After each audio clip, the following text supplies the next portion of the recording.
Mga kahop, isang mapagparang araw sa ating lahat. Dumating na ang in-order ko dito sa TikTok na panty na hindi pa siya nag 100 ang 6 na piraso. Bubuksan na natin ang bago kong panty. Problema mo ba na punit-punit, luma na panty? Naku, wag ka na magtiis dyan sa problema mo na yan. Ito na ang solusyon sa problema mo na. Pakagandang gagandang na panty.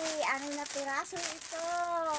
Di pa nag 100. Parang nasa 80 plus lang ang ano nito. 6 na piraso, mga kapatid. So, bibilangin natin ang panty ko.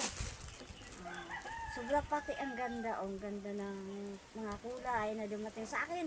1, 2, 3, 4, 5, 6. Ang ganda pati ang pagka pagka tahiin niya, pulido ang pagkatahi. Makapal pati po ang tila nito. Nako, sa mga babae dyan na may problema, ito na ang solusyon sa problema mo na panty na sobrang mura, 80 plus lang, mayroon ka ng 6 na peraso. Kung yung panty mo na luma, punit-punit, butas-butas, huy, wag ka na magtiis dyan sa lumang panty mo. Palitan mo na ng bago dahil ito na ang panty na para sa iyong mga kahop na mura siya pero ang tibay, pulido, ang pagkatahi, maganda pati ang kanyang tahi at mga kulay, sobrang ganda, makapal pati yung tila ng panty na ito. Lagi ako umorder dito sa TikTok ng panty kasi mura siya pero matagal mapunit kasi maganda ang kanyang tila at matagal malustred.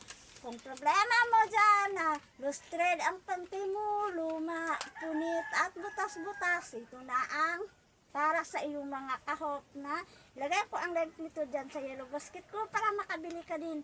Mayroon na kasi akong gagamitin sa loob ng 1 week. May Lunes na ako, may Martes, may Merkulis, may Huwebes, may Biyernes, may Sabado. Nako, tignan nyo ha, 1 week na panty ko na yan. Kung gusto mo na yan ha, magbili ka na dyan sa yellow basket ko mga kahop. God bless.